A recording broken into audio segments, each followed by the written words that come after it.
Hi,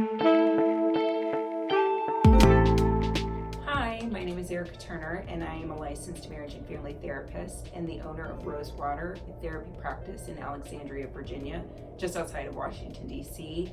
And I wanted to talk about some of the work that I do with clients around boundaries.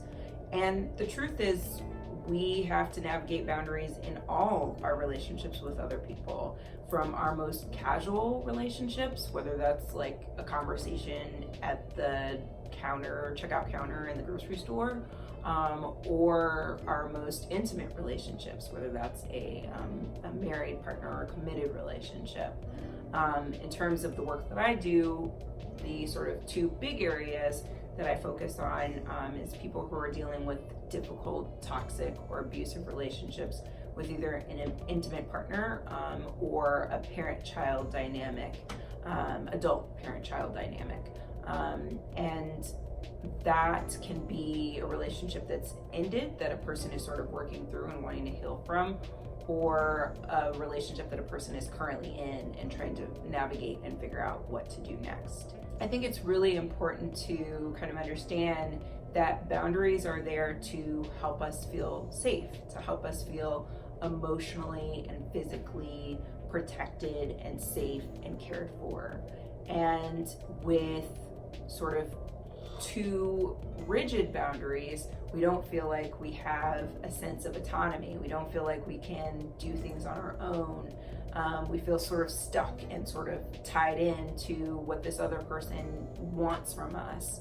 And then too sort of lax boundaries, we don't feel cared for. We don't feel seen. We don't feel heard. We don't feel that that person is concerned about our well-being.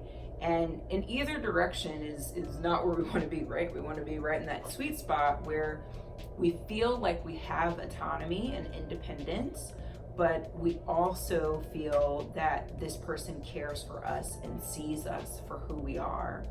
And I think what's interesting about when you start to really understand boundaries, it sort of becomes kind of like this weird superpower where you then notice boundary issues all over the place, right? Like you sort of see it not just in your own relationships, but you see it in other interactions with other people completely independent of you. Like you just become like a boundary spotter essentially, which is just kind of a cool random thing. I guess cool if you're a therapy nerd like me.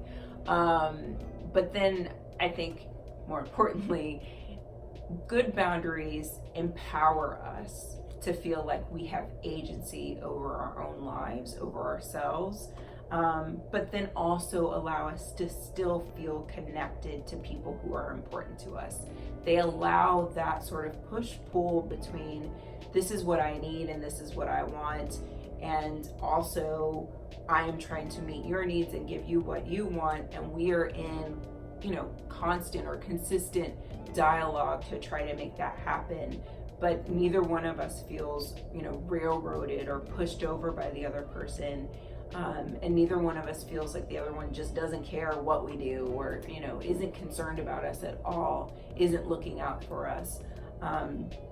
Being in that sweet spot is empowering to us as individuals, and then also just empowering in terms of how good, how close, how connected those relationships can feel when they're in that good space. I'm pretty passionate about that work and helping people get to that point in their relationship with others.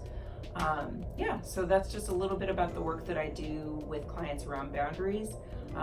You can leave a comment on this video, or you can check me out on social media at Rosewater Therapy on Facebook or Instagram.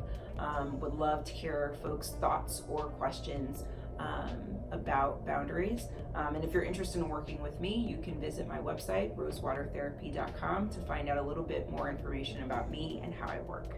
Thanks.